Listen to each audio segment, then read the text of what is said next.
చీకటి ఎక్కువైనప్పుడు వెలుగు విలువ తెలుస్తుంది. జీవితం బరువైపోయాక జీవితం విలువ తెలుస్తుంది.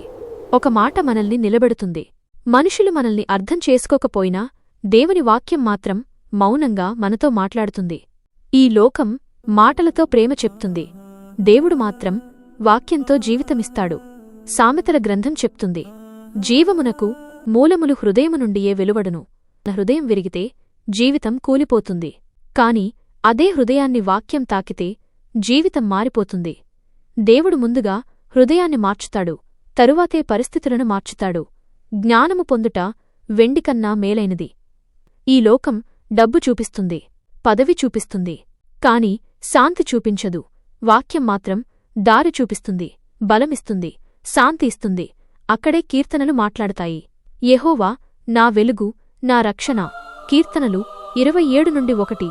భయంతో వణికిపోయిన హృదయానికి దేవుడు వెలుగుగా మారతాడు. మన ముందు మార్గం కనిపించకపోయినా దేవుడు ముందుగా నడుస్తాడు. విరిగిన హృదయముగల వారికి యెహోవా సమీపముగా ఉన్నాడు.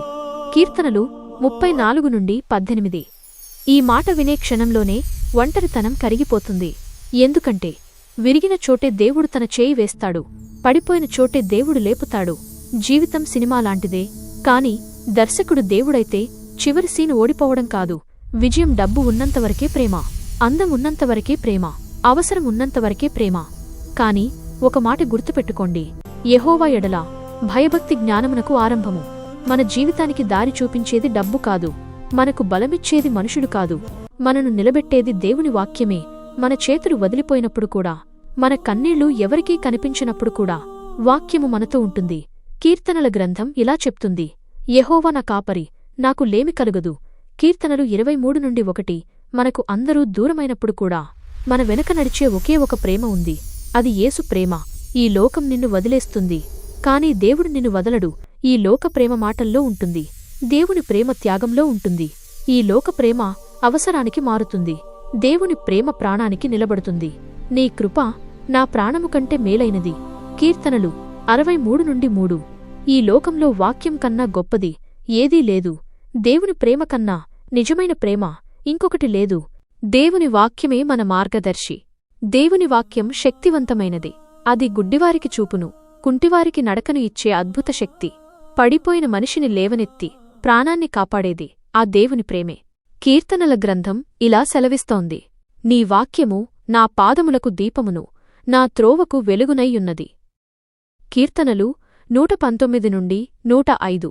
మన జీవితంలో నిజమైన ప్రేమ, శాంతి, సమాధానం దొరకాలంటే మనం వాక్యంతో ముందుకు వెళ్ళాలి. ప్రతిరోజూ ఒక చిన్న వాక్యం మీ జీవితాన్ని మార్చివేస్తుంది. మన ప్రార్థన. పరిశుద్ధుడవైన తండ్రి, నీ వాక్యము చదివే ప్రతి హృదయాన్ని నీవు తాకమని వేడుకుంటున్నాము. అనారోగ్యంతో ఉన్నవారికి స్వస్థతను, కృంగిపోయిన వారికి ధైర్యాన్ని ప్రసాదించు. మా జీవితాల్లో నీ ప్రేమను, సమాధానాన్ని నింపుమని మా ప్రభువైన యేసుక్రీస్తు నామంలో అడిగి వేడుకుంటున్నాము తండ్రి. ఆమేన్. దేవుని వాక్యంతో మీ రోజును ఆశీర్వాదకరంగా ప్రారంభించండి. ఈ వాక్యం నీలో కొత్త బలం నింపితే, ఈ సినిమాలాంటి మాటలు నీ హృదయాన్ని తాకితే మా ఛానల్ను సబ్స్క్రైబ్ చేయండి. దేవుని వాక్యంతో ప్రతిరోజూ బలపడండి, ఎందుకంటే దేవుని వాక్యం మన జీవితం నడిపించే నిజమైన కథ.